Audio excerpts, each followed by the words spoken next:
안녕하세요. 네. 자, 요약집으로 28쪽을 펴세요. 이제 기본서는 안 갖고 다니셔도 돼요. 기본서는. 작년에 요약집보다 딱 50페이지가 늘었을 거예요. 이제 50페이지가 는 이유는 요약집은 원래 줄여줘야 되는데, 여러분 책에 잘못된 부분을 이걸로 바꿔놓다 보니까 오히려 요약집보다 요약집이 훨씬 더 늘었어요.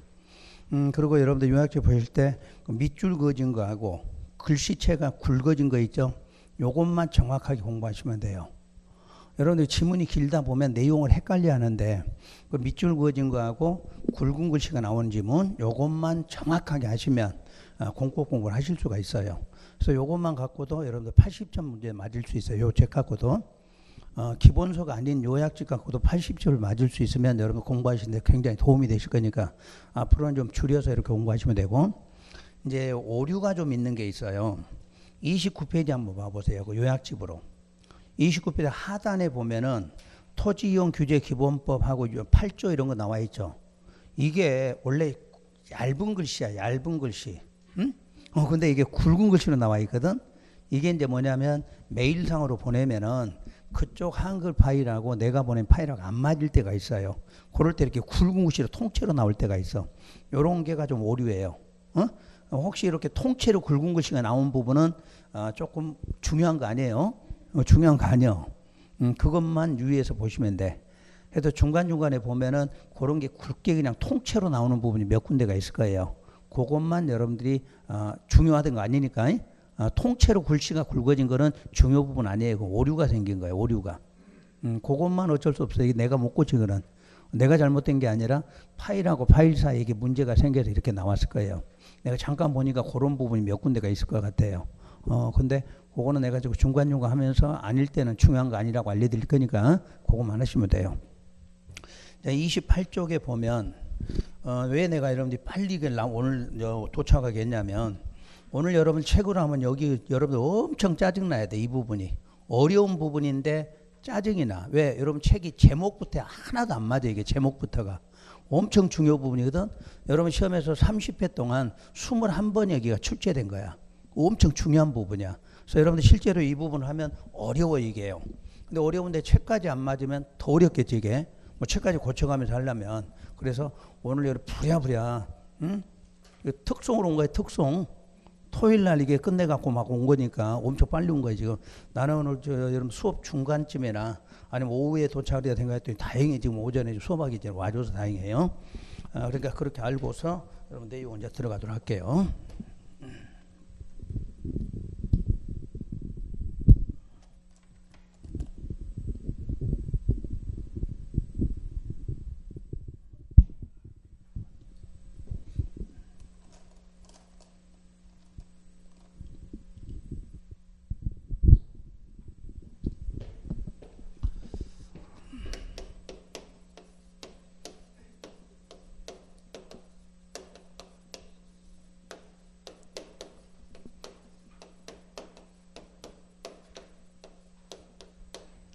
자, 용도지역 지정에 관한 특례 이렇게 되어 있고요. 또 괄호로 관리계획 결정 절차의 특례 이렇게 되어 있을 거예요. 전부 똑같은 뜻이에요. 똑같은 뜻인데 용어 해석에 대한 차이죠. 자, 우리가 용도지역 지정 그러면 일단 용도지역은 뭐가 용도지역의 횟수가? 4개가 먼저 있죠. 4개 용도지역. 그리고 세분하면 몇 개? 21개. 그 용도지역을 지정하는 거예요. 그러면 지정이라는 단어를 지난주에 배우셨지? 지정한다, 변경한다, 세분한다. 전부 무슨 계획? 관리계획 결정. 그것만 외우시라고 그러지? 그러니까 용도지역 지정은 다른 말로 하면 뭐야? 관리계획 결정이지. 그러니까 용도지역 지정에 관한 특례는 관리계획 결정 절차의 특례. 똑같은 뜻이라는 얘기야. 즉 이렇게 밑줄그시면 돼요. 용도지역 지정이 무슨 계획이다? 관리계획 결정. 같은 말이야 이게. 이게 서로 같은 말이야. 그러니까 시험에서는 이렇게 내기도 하고 이렇게 내기도 하고 그래 시험에서. 그러니까 용어 해석을 못하면 문제 뜻을 못 찾게 돼. 자, 다시 용도지역 지정 그럼 무슨 계획 결정? 관리계획 결정 같은 말이잖아. 근데 절차라는 말로 나오면은 절차는 우리가 입안에서 뭐 하는 거예요? 결정고시한다. 항상 우리는 결정한다 그래도 결정이 아니죠. 뭐야? 입안에서 결정고시한다 이 뜻이에요. 그러면 특례라는 말은 원칙이다 예외다? 예외다 이 말이겠지. 그러면 관리계획 결정 절차의 특례니까 요거의 예외란 얘기지. 그러니까 용도지역을 지정할 때는 입안에서 결정고시 해야 된다지. 근데 특례니까 안 하고도 지정하는 경우 이 뜻이야. 용어 이해되나요? 자, 다시 용도지역 지정 그럼 무슨 계획 결정? 관리계획 결정. 그것의 예외야. 예외니까 입안에서 결정고시 해야 되는데 안 하고도 지정하는 경우 그 뜻이야. 이해되시나요? 그러니까 요게 이렇게 용어가 돼야 되는데 여러분 책의 기본서가 이게 용어가 안 맞아. 그러니까 이게 도대체 어느 단계인지를 알 수가 없는 상태야. 그래서 다시 원래 여러분들이 지난주에 용도지역 지정하려면 무슨 계획으로 관리를 한다 이걸 배우잖아. 그러고 나서 바로 이걸 배워야 돼. 근데 여러분 책이 저 뒤에 있다 보니까 오늘 이렇게 따로 배우게 되는 거지. 그러니까 배우는 과정이 용도지역 절차를 바로 배운 다음에 요걸 배우면 아주 쉬워. 근데 여러분들 지난주에 배운 거니까 연상을 하셔야 돼. 자, 그러면 입안하려면 어떻게 해서 입안 절차 기초조사 의견 청취해야 되지. 결정하려면 협의하고 심의 이런 거지. 그런 걸 몽땅 생략하고도 뭐 할 수 있는 경우 지정할 수 있는 경우 요 뜻이 되겠지. 아셨지? 용어 대신에까지. 그러면 여기에는 어떤 방법이 있냐면 두 가지 방법이 있어. 공유수면 매립지에 대해서 지정 특례가 있다 이렇게 나와. 그리고 또 하나가 다른 법률에 관한 지정 특례 이렇게 해서 두 가지로. 그래서 여러분 책에 1번 뭐라고 돼 있어요? 공유수면 매립지에 관한 지정 특례. 그 밑에 보니까 2번 번호 뭐 다른 법률에 관한 지정 특례 이렇게 돼 있나요? 이게 여러분 기본서에 가봐봐. 이렇게 안 돼 있어. 그러니까 여러분들 헷갈려 하는 거야. 그러니까 지정의 특례가 두 가지 방법이 있는데 뭐 때문에 생겨? 공유수면 매립. 공유수면을 매립하면 거기에서 특례가 되는 경우도 있고 무슨 법에 의해서? 다른 법에. 그럼 다른 법에 우리 지난번에 배우셨지? 이 법, 다른 법. 이 법은 뭐야? 국토계획법. 그럼 국토계획법 아닌 거는 전부 다른 법 이렇게 배우셨지? 그래서 국토계획법이 아닌 법에 의해서도 지정되는 특례가 있다 이렇게 보는 거지. 이해되셨나요? 그러면 여기서 공유수면이란 그러면 원래는 공유수면은 모든 물이 돼. 근데 여기서만큼은 뭐로 한다면 바다다 이렇게 놨어. 그래서 여러분 책의 그 첫 줄에 보면 중간에 바다라는 말이 나오지. 그 1번 공유수면 매립지 양괄호 1번 있나요? 그때 괄호 속에 공유수면하고 뭐에 한한다? 바다에 하나 이런 말 써놨나요? 그거야. 그러니까 앞으로는 필기하지 말고 설명만 듣고 여러분 책 읽으시면 되는 거야. 자, 다시 자 여기 보시고 일단 특례 그러면 뭐에 관한 특례? 공유수면 매립에 관한 특례가 있고 뭐에 관한 거? 다른 이거부터 해요. 이거부터. 내용이 중요한 게 아니라 여러분 시험에 물을 때는 큰 개념을 물어봐. 근데 크게 물어보는데 따로따로 제목만 갖고도 문제를 풀 수가 있어야 되는데 내용 들어가서는 문제를 풀 수가 없어. 타이틀 알아야 돼. 그러니까 특례되는 방법은 두 가지다. 그런데 바다를 뭘 했을 때 매립했을 때 특례가 나와. 바다 매립. 그러면 바다를 매립할 때 특례는 어떤 경우가 특례가 되냐면 매립 목적이 있어. 매립 목적. 그 매립 목적이 이웃하고 있는 자, 줄여서 할게요. 이웃하고 있는 용도지역 내용과 같으면 이렇게 나와. 같으면. 자, 같으면을 우리 두 글자라면 동일한 경우 이렇게 나와. 그러니까 시험장 가서 요걸 찾아낼 수 있으면 돼. 같으면 동일하면 요것만. 그러면 요게 특례가 되면 입안에서 결정 절차 없이도 이웃하고 있는 용도지역으로 이웃 용도지역으로 지정된 것으로 본다. 우리 지정된 것으로 본다. 줄여서 뭐라 그래? 간주를 또 두 글자 다른 말로 의제 같은 말이야. 의제된다. 간주된다 같은 말이야. 자, 이게 보죠. 책은 좀 이따 읽어드릴 거니까. 책은 읽어드릴 거야. 요약집도. 그런 다음에 반드시 뭐가 필요하냐면 고시가 필요하다. 이렇게 나와 일단. 그러면 이제 반대로 매립 목적이 이웃하고 있는 용도지역 내용과 다르면 이렇게 나오지. 이제 다르면.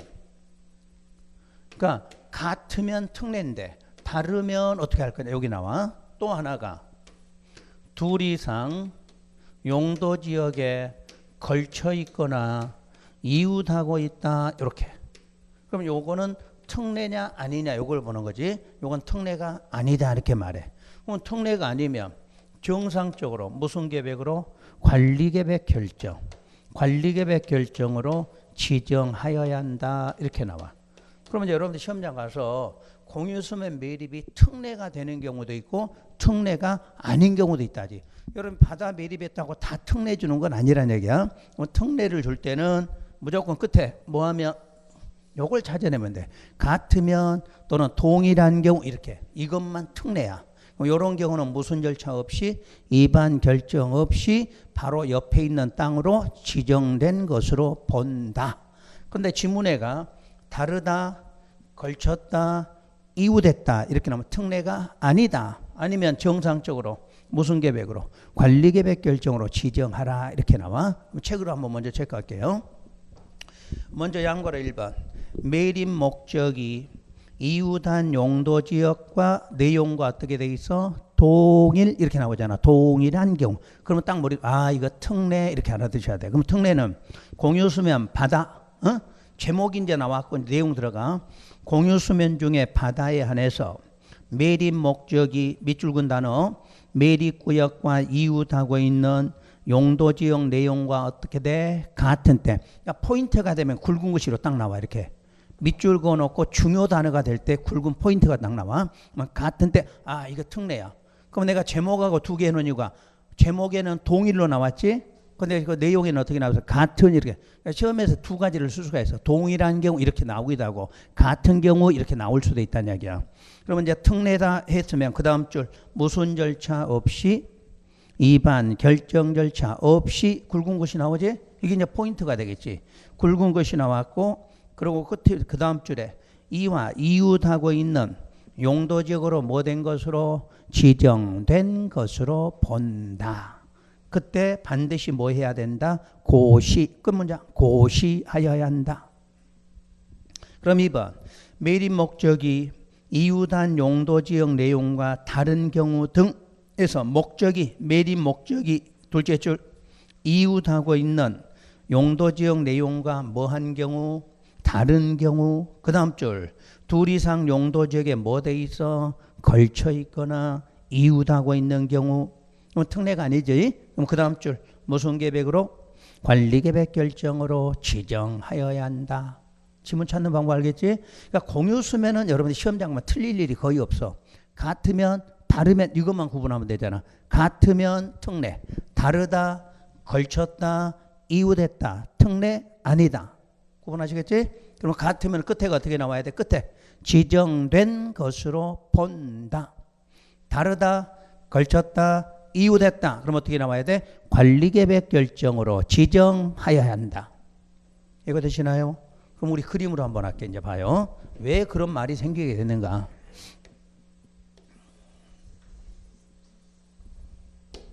자, 여기가 지금 바다예요. 바다.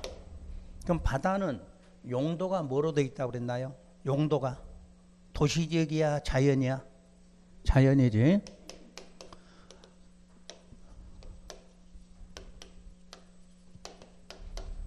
자, 바다는 일단 특별한 내용 없으면 무슨 지역? 자멸환경 보존지역이에요.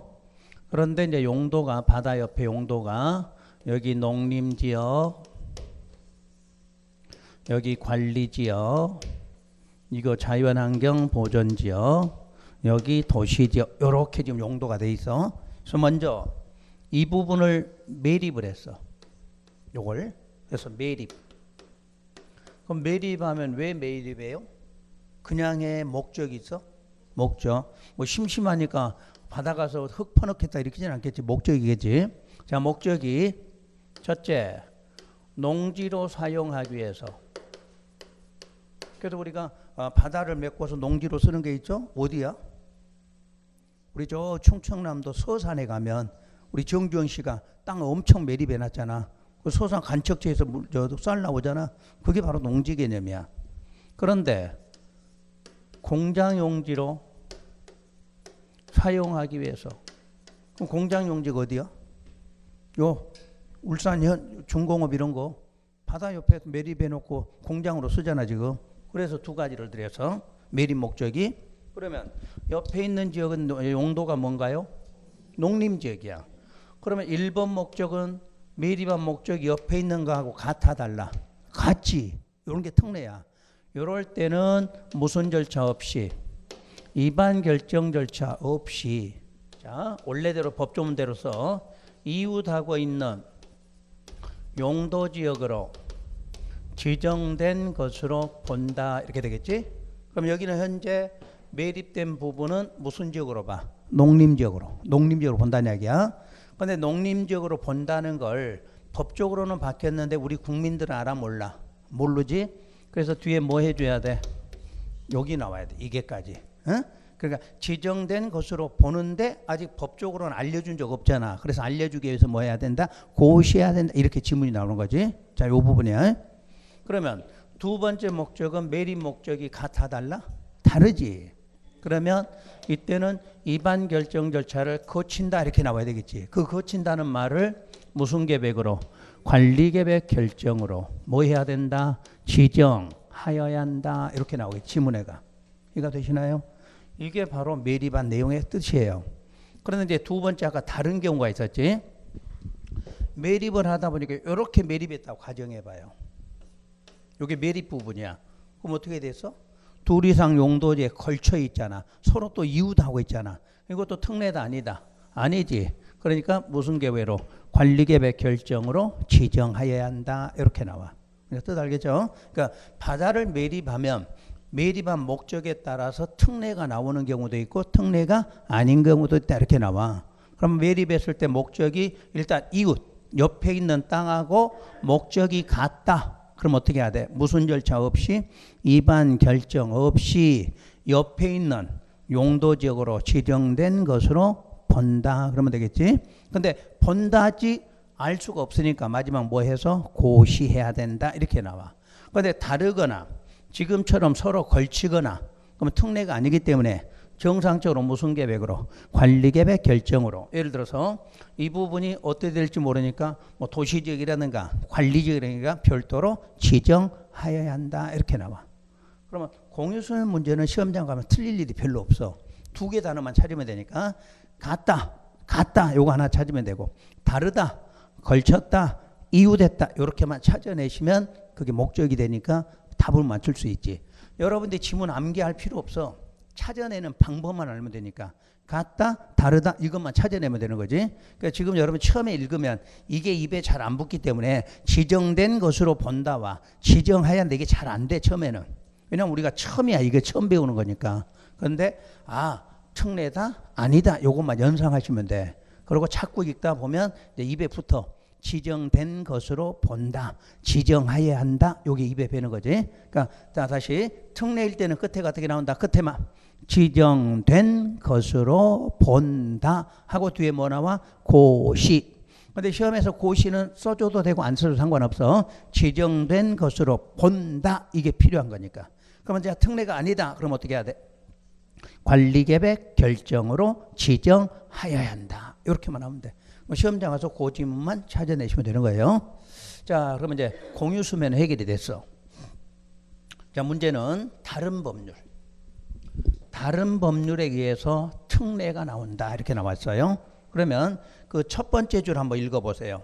다른 법률에 의한 지정의 특례 용도지역에 의제해놓고 1번 도시지역으로 의제는 다음의 구역 등으로 자 뭐가 되면 지정고시. 그럼 다음에 의해서 지정고시가 되면 이 법에서 무슨 지역으로? 도시지역으로 뭐 된 것으로? 결정고시 된 것으로 본다 이렇게 나왔잖아. 그러면 여기 한번 봐봐요. 이제 자, 다른 법의 이름이 이제 책으로 할까 그러면? 책으로 먼저. 자, 법 이름 항만법 이렇게 나왔어. 그럼 항만법은 이 법이에요? 다른 법이야? 다른 법이지? 그럼 항만법에서 무슨 구역으로? 항만구역으로 지정고시를 한 거야. 근데 그게 어디에 붙어 있냐면 도시지역에. 도시지역에 연접이 된 공유수면이야. 그럼 거기에 포인트는 무슨 지역이야? 도시지역이 포인트야. 도시지역이. 항만구역이 아니라 항만구역이 어디에 붙어 있어? 도시지역에. 도시지역에 붙어 있어. 그런 공유수면이에요. 두 번째, 어촌어항법이라는 다른 법으로 어항구역을 지정고시했어. 근데 그게 어디에 붙어 있어? 도시지역에 붙어 있어. 그러면 그거를 무슨 지역으로 보겠다? 도시지역 결정고시로 본다. 이런 말이 돼. 그럼 이 그림을 먼저 해볼게요. 지금 여기 도시지역 있죠? 여기 그림에. 여긴 바다고 여기에 항만법에서 항만구역으로 지정이 됐어요. 여기는 어항구역으로 지정이 됐어. 근데 이게 지금 어디에 붙어 있어? 도시지역에 붙어 있는 거지. 도시지역에. 그렇다면 이 항만과 어항구역은 별도의 고시가 필요 없어. 별도의 고시 없이 무슨 지역으로? 도시지역으로 결정 고시된 것으로 보겠다. 이런 말이 돼. 그럼 다시 해볼게요. 요 밑에가 관리지역이야. 그럼 관리지역 옆에 항만, 관리지역 옆에 어항구역이 지정고시 됐어. 그럼 여기는 관리지역으로 결정고시 된다. 이렇게 시험에서 낼 수가 있어. 그럼 이게 맞았을까 틀렸을까? 이건 안 된다 그 말이야. 항만하고 어항이 특례가 될 때는 어디에 붙을 때만? 여기에만 붙을 때만 특례야. 왠가 상식으로 해봐요. 자, 항만구역이 도시에 붙어 있으면 여러분 항만구역이나 어항구역은 청정해야 돼. 청정구역이어야 돼. 그런데 항만구역이 도시에 붙으면 배가 자주 드나들겠지? 그럼 바다가 깨끗해져 오염이 돼. 오염이 돼. 오염. 오염이 되면 청정구역 뭐를 자연환경 보존적으로 볼 수가 없다는 이야기야. 그래서 도시지역에 붙은 건 오염되니까 무슨 지역으로? 도시지역으로 보라는 이야기야. 근데 관리지역에 항만이나 어항구역이 있으면 오염이 돼? 안 돼? 안 돼. 도시지역이 아니다 보니까 배가 많이 안 드나들어요. 그러면 그대로 청정구역을 유지하니까 그대로 무슨 지역이야? 자연환경이야. 그러니까 관리지역으로 될 필요는 없는 거야. 근데 어디에 붙을 때만? 도시야. 도시.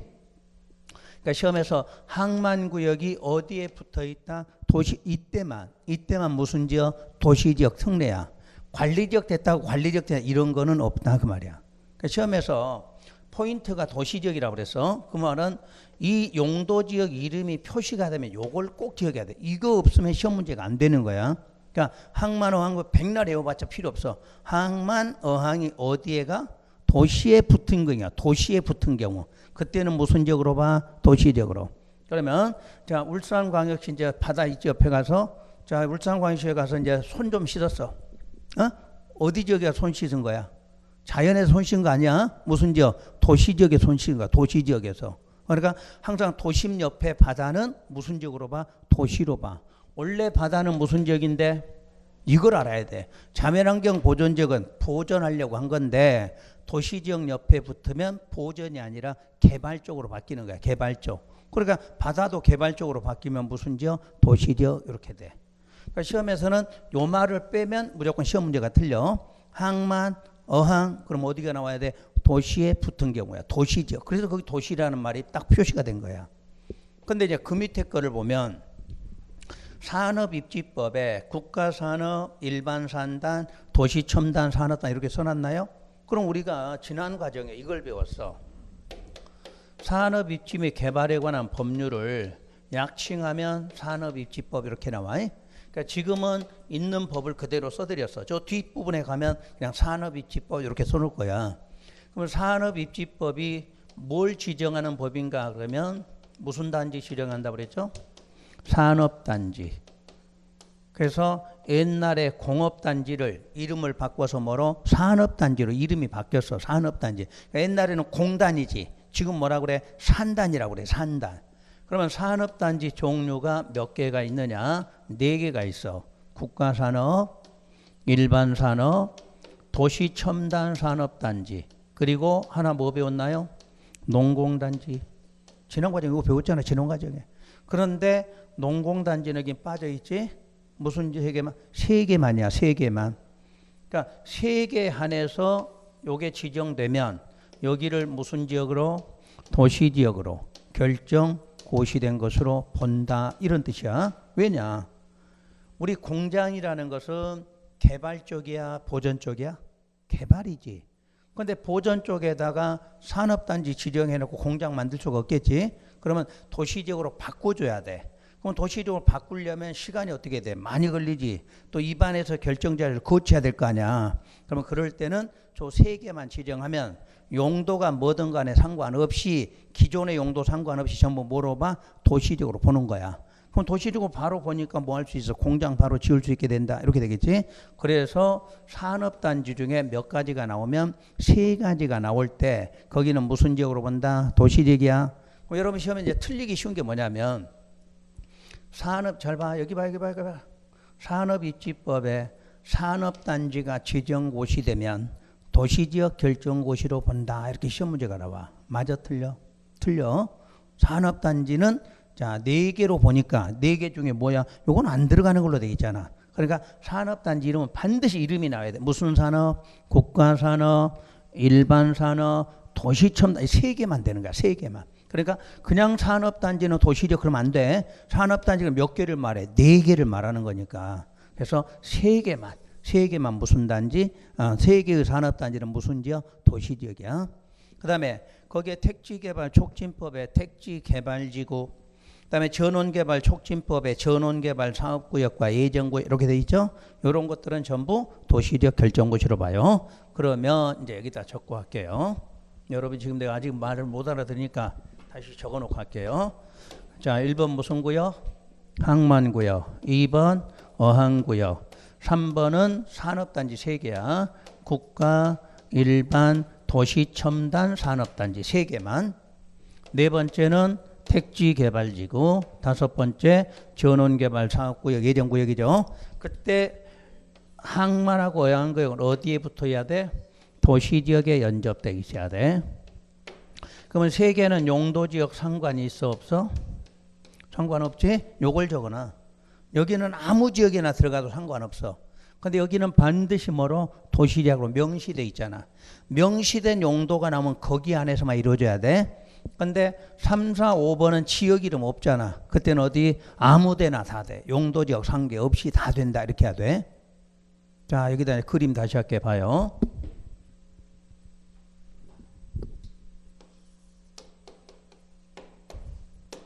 자, 이런 식으로 됐다고 봐요. 자, 그럼 농림지역 안에다, 자연에다 먼저 할까요? 국가산업단지가 지정됐어. 자, 지역은 지금 어딘데? 자연이야. 자연인데도 국가산업단지가 지정되면 이 부분만큼은 별도의 내용 없이 무슨 지역? 도시지역 바로 결정고시로 본다 이 말이야.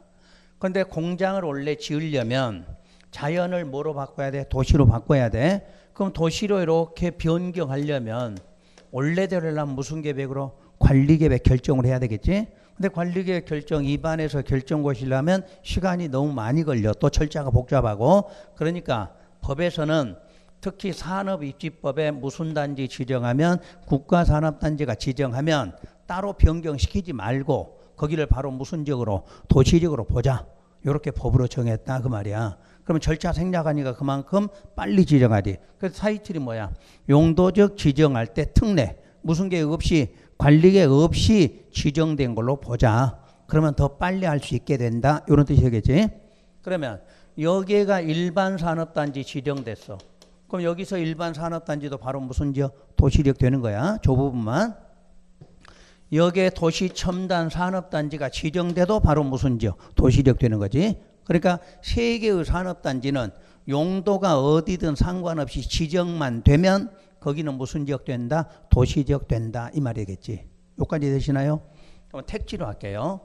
택지개발, 택지개발지구. 그럼 택지라는 말이 뭐야? 택지. 주택을 지을 땅이란 이야기야. 쉬운 말로 하면. 그런데 이 법에서 말한 택지는 아파트야. 아파트 단지를 짓고 싶거든 무조건 무슨 지구를 지정? 택지개발지구를 지정해. 그럼 택지개발지구가 지정되면 현재는 자연이잖아. 그런데도 이 부분만큼 무슨적으로 도시적으로 바로 바뀌어. 바로 바뀌니까 바로 못 들어가. 농지 정리하고 바로 사업 들어간다. 이렇게 돼. 그러면 빨리 개발될 수 있는 거지. 그 다음에 여기에 전원개발 사업구역 예정구역이 지정됐다. 그럼 여기도 바로 무슨 지역? 도시지역 이렇게 된다는 얘기야. 그러니까 요 세 개만큼은 어느 지역에 지정이 되든 상관없어. 요건 지정과 동시에 바로 무슨 지역? 도시. 근데 요건 지정됐다고 도시 되는 거 아니지. 이것만큼 어디에? 도시에 붙어 있어야 돼. 그래서 시험에서 항상 쓸 때 도시지역 결정고시 5개 중에 항만 어항만큼은 어디에? 도시에 붙어 있어야 돼. 근데 나머지 3개는 그냥 지정과 동시에 바로 무슨 지역? 도시지역 결정고시로 이렇게 나와요. 그러면 1번 질문 도시지역 결정고시에 됐나요? 요건 시험에서 그냥 이름만 알면 돼. 이름만. 그 다음 자 2번이 농림이나 자연으로 의제되는 경우도 있다. 이렇게 나와 있어. 그래서 이제 그 부분을 설명을 드릴게요. 두 번째가 이제 첫 번째는 도시지역으로 되는 경우여서 도시지역. 두 번째가 농림 아니면 뭐로? 자연으로 의제되는 경우 이렇게 나와 있어. 그러면 농림이나 자연에서는 이 농림이나 자연에서는 반드시 관리지역에서만 된다 이렇게 놨어. 요게 또 답이지? 무슨 지역에서만? 관리지역에서만. 그래서 여러분들 시험에서 요거는 시험에서 안 빠지고 해년마다 나와. 안 빠지고. 이런 거는 안 낼 수도 있어. 근데 요것만큼은 시험에서 거의 안 빠져. 왜? 용도지역, 관리지역 따로 낼 때도 요게 들어갈 거니까. 또 자연 낼 때도 요 지문이 들어갈 수가 있어. 그래서 일단 어디 지역 안에서? 관리지역이야. 그럼 관리지역 안에서 농지법에서 여러분 책으로 먼저 하면 농업진흥지역이 지정고시가 돼. 농업진흥지역이. 그러면 농업진흥지역이 지정고시 되면 바로 거기를 무슨 지역으로? 농림으로 결정고시 된 것으로 봐. 그런데 산지관리법에서 보전산지로 지정고시가 되면 이 고시에서 구분을 해. 구분해서 농림이나 자연으로 결정고시 된 것으로 본다. 이렇게 나와. 여기가 상당히 까다로워 지문이. 그러면 이게 왜 이렇게 나오는지 원리를 알으셔야 돼. 여기 백날 외워봤자 시험에서 써먹을 수가 없어.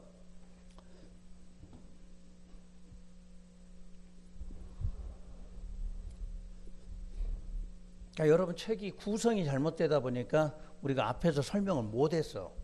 뭐냐면 용도지역 할 때 거기가 이 말이 나와야 되거든. 자, 농지법. 그럼 농지법은 어디에 적용하는 법이야? 전국의 농지야. 그러면 전국의 농지는 농지법에 의해서 2개로 지정이 돼. 2개로. 농업진흥지역. 또 하나는 농업진흥지역 외의 농지. 이렇게 2개야. 그럼 바꿔서 해석할게요. 혹시 여러분 농지 갖고 계신 분 있나요? 갖고 있다고 대답해. 없어도. 농지 갖고 있는 사람은 어떤 농지 갖고 있냐? 그러면 2가지로 대답하면 돼. 무슨 지역 아니면 무슨 지역? 농업진흥지역 쪽에 농지를 갖고 있던가 외 쪽에 농지를 갖고 있어. 그래서 여러분이 토지이용계획 확인은 띄워봐. 너 토지이용계획 확인은 띄면 농지 갖고 있는 사람은 농업진흥지역 거기가 체크가 돼 있으면 농업진흥지역이야. 거기에 체크가 안 돼 있잖아. 그러면 외의 농지다 이렇게 돼 있어. 그러니까 여러분들이 앞으로 농지 그러면 2가지 이름 뭐하고 뭐 농업진흥지역 아니면 그 외의 농지 이렇게 돼 있어. 상식이요. 중개산 사람이 그것도 몰라갖고 농지 그러면 농지 이러지만 이제는 우리 농지 부를 때 2가지야.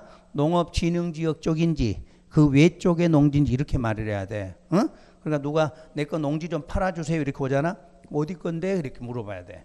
그러면 몰라 그러면 대답 안 해줘야 돼. 그러면 이제 공부한 사람들은 나 농업진흥적 쪽이야 이렇게 말해. 아니면 외 쪽에 있는 농지야 이렇게 말한다는 얘기야. 그걸 알아들을 수 있어야 돼. 그래서 농지의 종류는 2가지가 딸랑 있어. 근데 이게 옛날로 치면 절대 농지 개념이야. 그 말고 절대 농지니까 다른 용도로 바꾸면 돼, 안 돼? 안 돼. 그럼 땅값이 높아 낮아. 근데 여기는 외의 농지는 농사를 지어도 되고 안 지어도 되는 농지야. 그럼 땅값이 어떻게 돼? 비싸. 다른 쪽으로 쓸 수가 있는 땅이야. 그러니까 농지는 말 그대로 뭐만 해? 농사만 지어야 될 땅이야. 근데 외의 농지는 농지인데 농사 짓는 농지는 아니고 외 쪽이 나는 것은 농사 안 지어도 돼. 다른 말로 하면 용도를 바꿔도 되는 농지란 이야기야. 그럼 결국 우리는 농사 짓는 사람한테는 이게 좋은데 우리 일반인들은 뭐가 좋아? 요게 좋은 거지. 그러니까 이쪽에서는 뭘 할 수가 있어. 여러분들이 그걸 알아야 돼. 그 다음 산지관리법.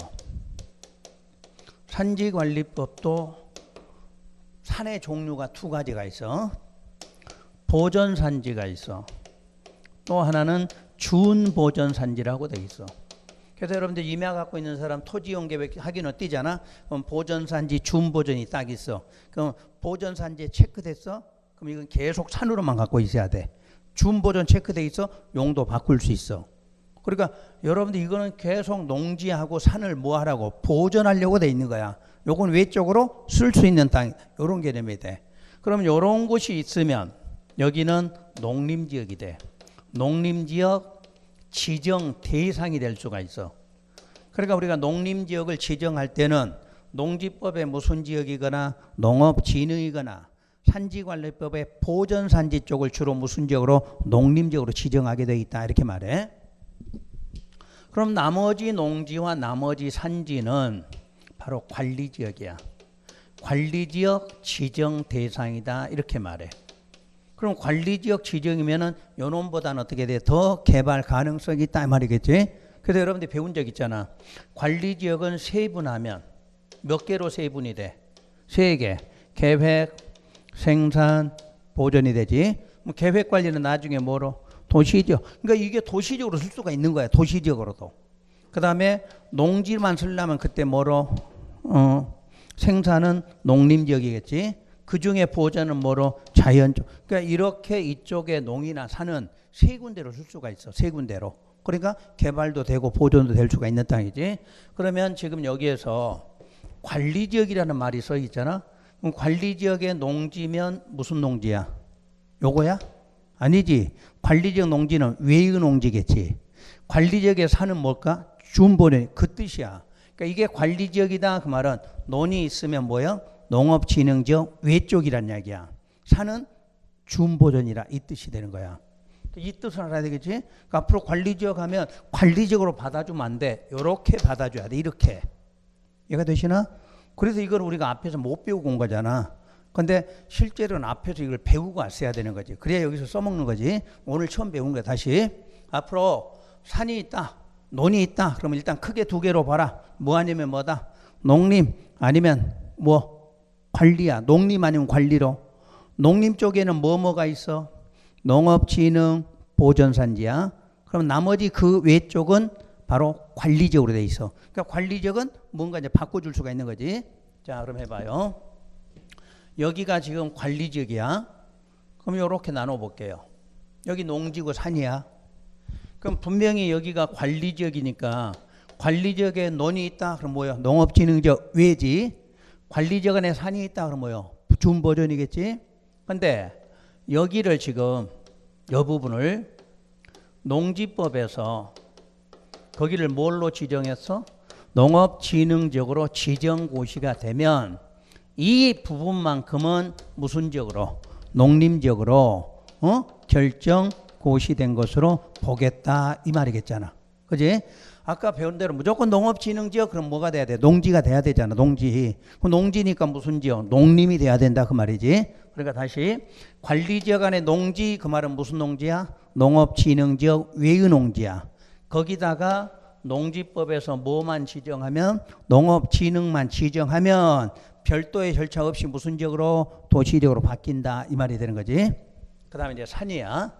준보전 산지 쪽에 여기 준보전이겠지. 근데 이 부분을 산지관리법에서 뭐로 지정했다? 보전산지로 지정고시가 됐단 이야기야. 그때 이 고시에서 구분을 해주면 뭐도 되고 농림도 되고 자연도 여기는 2가지가 된다는 얘기야. 자, 쉬운 말로 해봐요. 산에다 과수원이 있어 없어? 산에 있지 과수원이. 그럼 과수원이 뭐야? 농지지. 그러니까 이 고시할 때, 응? 고시할 때 그 부분을 보전산지인데 과수원으로 쓰겠다 이렇게 해봐. 그럼 과수원 쓰려면 무슨 지역 돼야 돼? 농림이 돼야 되겠지. 농림이. 근데 보전산지로 지정됐는데 구분을 뭘로 했느냐? 휴양림으로 쓰려고 이렇게 했어. 휴양림으로. 그럼 뭐요? 자연이 되겠지. 그런 뜻이야. 근데 농지는 오로지 하나만 돼야 되지. 근데 산은 두 가지가 될 수 있는 거지. 자, 농지는 오로지 뭐만 해야 돼? 농사만 지어야지. 자, 우리가 산은 깎으면 농지도 되는 거지. 근데 논을 산 만든다고 흙 쌓아서 올릴 수 있어 없어? 없지. 그런 식으로 생각하면 돼. 그러니까 논은 오로지 뭐만 돼? 농림만 되는 거야. 산은 뭐도 되고 농림도 되고 자연도 돼. 오케이? 여기서 이해가 돼야 돼. 시험 문제 이게 매번 나오는데 매번 그냥 저거 달달달 외워봤자 아무 뜻이 없어. 이걸 먼저 받아들여야 돼. 이걸 먼저. 응? 자, 다시. 농지법에서는 전국의 농지를 뭐뭐로 구분한다? 농업진흥지역과 외유농지로 구분해. 자, 산은 전국의 산은 산지관리법에서 뭐뭐로 보전과 준보전으로 구분하게 되어서 그때 농업이나 보전산지는 대상 자체가 뭐로만 돼? 농림만 돼. 근데 그 외의 논이나 산은 뭐가 돼? 관리지역이 돼. 그러니까 여기서부터 이제 시작되는 거지. 관리지역 안에 논이 있다 그럼 요걸 말하는 거야. 근데 거기를 일부분을 농지법에서 뭐로만 지정하면 농업진흥만 지정하면 요 부분만큼 뭐로 본다? 농림으로 바로 본다는 얘기야. 그 다음에 산, 준보전이 있는데 산지관리법에서 뭐로 지정하면 보전산지를 지정하면 구분을 해. 고시할 때 뭘로 쓸 건지 구분을 하면 뭐도 되고 뭐도 돼? 농림도 되고 자연도 될 수 있다 이렇게 말해. 그래서 매번 시험에서는 요걸 거의 안 빠지고 내. 요거 부분을. 보통 이제 통째로 내면은 이걸 섞어서 내는데 그냥 요걸 좀 덜 내고 싶지? 그러면 관리지역과 자연환경에서 요걸 갖다 그 지문을 딱 갖다 쓰는 거야. 그래서 여러분 나중에 이제 기출문제 풀이하다 보면 갑자기 이런 내용이 아닌데도 관리지역 내용 중에 이게 갑자기 탁 나와. 아니면 자연환경 보존지역인데 요 내용이 바로 나온다는 얘기야. 그러면 요거 따로 설명 안 하고도 바로 문제가 나오는 거죠. 그래서 이 부분이 가장 중요한 부분이에요. 실제로 시험에 낼 때는 관리지역 파트는. 그래서 여기까지 관리지역을 이제 읽을 테니까 봐봐요. 농림이나 자연에서 1번 관리지역 안에서 이렇게 나오잖아. 그럼 관리지역 안에 농지법 이렇게 나왔어. 그럼 관리지역 안에 농지는 일단 뭐야? 외의 농지다 그 말이겠지? 그 외의 농지인데 무슨 지역으로 지정했다? 농업진흥으로. 농업진흥으로 지정고시만 되면 이 법에서 바로 무슨 지역으로? 농림지역 결정고시로 본다 이렇게 나와 있죠. 다시 그 밑에 관리지역 안에 살림 그래서 그럼 관리지역 안에 살림 뭘까? 준보전, 응? 준보전이지. 근데 거기를 산지관리법에서 뭐로 지정했어? 보전산지로 지정고시가 되면 그 고시에서 뭐하는 바에 따라 구분하는, 요게 포인트요. 고시에서 뭐하는 바에 따라 구분을 해줘야 돼. 구분하게 되면 거기를 뭐로 아니면 뭐로 봐? 농림 또는 자연으로 결정고시 된 것으로 본다. 이렇게 나온다는 얘기야. 그래서 우리 시험에서는 거의 이건 안 빠지고 나와. 그런데 작년에 이게 한 번도 안 나왔어. 이게 작년에. 이 부분을 통째로 안 된 거야, 시험에서. 그렇다면 올해는 꼭 신경 써야 돼, 올해는. 그래서 여러분들 50분 동안 이제 설명하는 게 이거야. 처음 배웠기 때문에. 이제 5월 달에 가면 이거 간단하게 넘어갈 수 있어. 여러분이 처음 배우니까 요 과정을 이해하셔야 돼. 특히 요거 조금 이따 필기를 하셔야 돼, 요거는. 그래서 여러분 책에다 요건 적어 놔야 돼, 한 번은. 왜냐면 이거는 여러분 책에 넣을 수가 없는 방법이야. 왜냐면 이걸 저 앞부분에 설명할 건데 요 뒤에서 나왔으니까 좀 이따 쉬는 시간에 요것만 적어 두시면 돼. 요것만 쉬는 시간에. 자, 그럼 이제 그 밑에 지정사실의 통보를 봐요. 관계행정기관장은 요런 게 지금 전부 굵은 시가 나왔지. 요런 거 사실 굵은 글씨가 아니야. 통째로 굵은 것이 나온 건 별로 안 중요한 거야. 자, 그래서 관계행정기관장은 항만어항산업단지, 택지개발지구, 전원개발사업구역, 예정구역, 농업진흥, 보전 앞에 나온 거 다 나왔지. 근데 갑자기 글씨체가 좀 달라진 게 있지. 지정한 경우 이렇게 나오잖아. 요게 포인트였어, 사실은.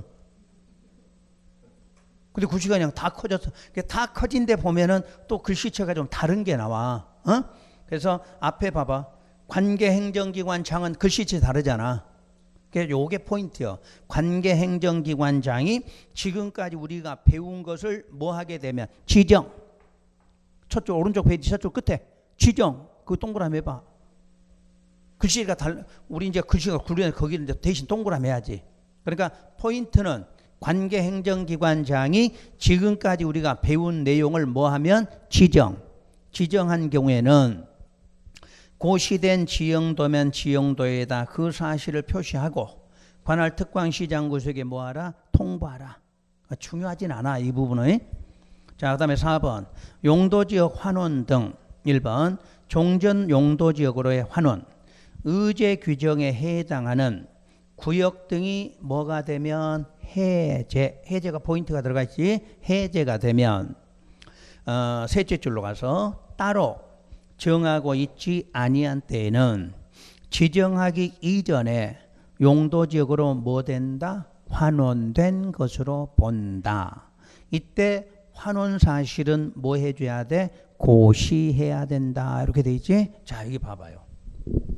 아까 여러분들이 택지를 한번 생각해 볼게요. 자연환경 보존지역이야. 자연환경. 근데 여기가 택지개발지구가 지정됐어 지금. 그럼 요 택지개발지구는 별도의 고시 없이 무슨 지역이 됐나요? 도시지역 결정고시 된 것으로 본다. 이렇게 돼 있지 아까 배운 거. 그러면 택지개발지구라는 건 뭔지 알죠 지금? 여러분이 특히 지방에 가면은 아파트 단지 들어오려면 무슨 지구 지정돼 있어? 택지개발.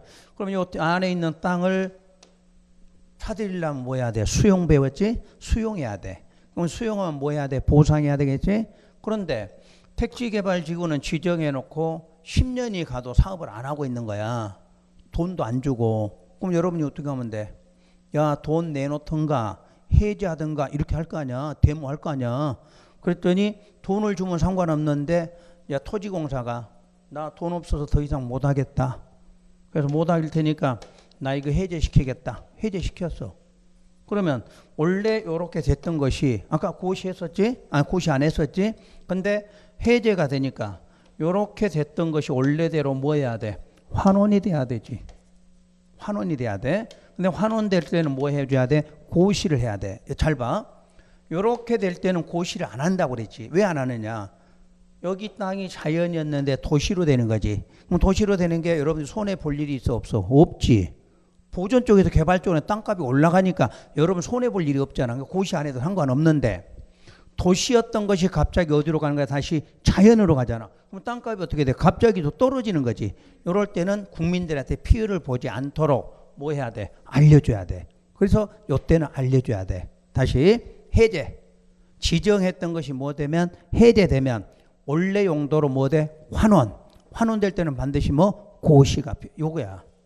그러니까 요거는 몰라도 돼. 고시했다 안 했다니까 몰라도 되는데 해제라는 단어가 나오면 이 시간 이후로 공법 시간에 이제 이 시간 이후로 해제 단어 보이면 어떻게 돼? 환원 딱 머릿속에 넣어. 오늘 한 개로 저 끝에까지 다 배우는 거야. 나중에 도시개발법에 가서 해제 나오잖아. 환원 딱 나와야 돼. 환원되면 뭐 한다? 고시한다 이렇게. 근데 고시를 시험에 낼 수도 있고 안 낼 수도 있어. 일단 해제되면 뭐 된다? 환원. 요거는 꼭 기억해. 단어로 무조건. 지문 읽다가 해제 이렇게 딱 나와서 그럼 뭐 환원. 이게 여러분 시험에 꼭꼭 나와. 왜? 도시개발법에도 해제 문제가 있고 도시정비법에 가도 해제가 있어. 또 주택법에 가도 해제, 농지법에 가도 또 해제 문제가 또 나와. 근데 이게 똑같아 내용 자체가. 자, 지정했던 것이 뭐 됐다? 해제됐다. 그럼 무조건 뭐 된다? 환원. 이렇게 딱 머릿속에 넣으시면 돼. 그럼 시험자도 그걸 찾는 거는 어렵지 않을 거예요. 그 다음 그 밑에 보면 땅구장 표시가 있지? 사업이 완료로 해제될 때는 환원되는 것? 아니다 그랬지. 그러니까 시험에 잘 봐야 돼. 해제는 해제인데 사업이 뭐 됐어? 끝났어. 끝나서 해제될 때는 돌아갈 필요 없는 거지. 그러니까 지문을 잘 보셔야 돼. 자, 일단 해제 그럼 환원이야. 근데 완료에 의해서 해제 이렇게 나온단 말이야. 시험에서. 완료에 의해서 해제된 경우는 환원된다. 그럼 틀린 거지. 환원되는 것 아니다. 이렇게 나와야 돼. 그 다음 그 밑에가 경과조치니까 우리 배웠지? 기득권 경과조치. 자, 용도지역 환원되는 자 긁음시 당시 하고 뭐 나왔어? 이미. 그리고 뭐 나왔어? 착수한 자 딱 나왔잖아. 이미 착수한 자는 환원에 관계없이 계속할 수 있다는 거지. 그럼 앞에가 당시 앞에가 뭐였어? 환원이지. 그럼 뭐에 관계없이 환원에 만약 거기가 관리계획 결정이었으면 뭐에 관계없이 관리계획 결정에 관계 이렇게 나올 거 아니야. 똑같아. 어느 지문을 읽든 당시 이미 착수한 자 딱 보이잖아. 그럼 계속한다 이러면 돼. 계속한다. 근데 뭐에 관계없이 그럼 앞에 내용 환원자 나왔으면 환원의 관계, 결정 나왔으면 결정의 관계 이렇게 읽으시면 돼.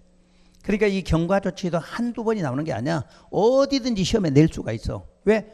군데군데 이게 다 들어있거든. 그러니까 지문상에서 해제하고 경과 조치 이런 것들은 절대 틀리면 안 되는 지문들이야.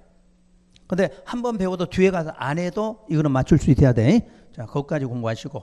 그 밑에가 토지이용 규제 기본법 8조인데 우리 시험 범위가 아니야. 그냥 참고로 써놓은 거야. 근데 갑자기 굵은 것이 나오는 게 중요한 것처럼 생각하시면 안 돼. 요거는 그냥 참고사항이야. 안 읽어도 돼. 합격 후에 읽어. 합격 후에. 이런 거는. 왜냐하면 나중에 지형도면 고시 배울 때 쓰는 용어인데 요거는 지금 안 읽으셔도 되니까 넘어가시면 돼요. 그러면 이제 첫 시간에 여기까지 하고 쉬었다가 일단 30페이지를 다시 들어갈 거야. 왜냐하면 지난번에 30페이지 표를 배웠을 거야. 그죠? 우리가 내가 적지 말라 하는 게 요 표였어. 요 표 잘 나와 있잖아. 그러니까 요거 한번 점검하고 다음 진도로 들어가도록 할게요.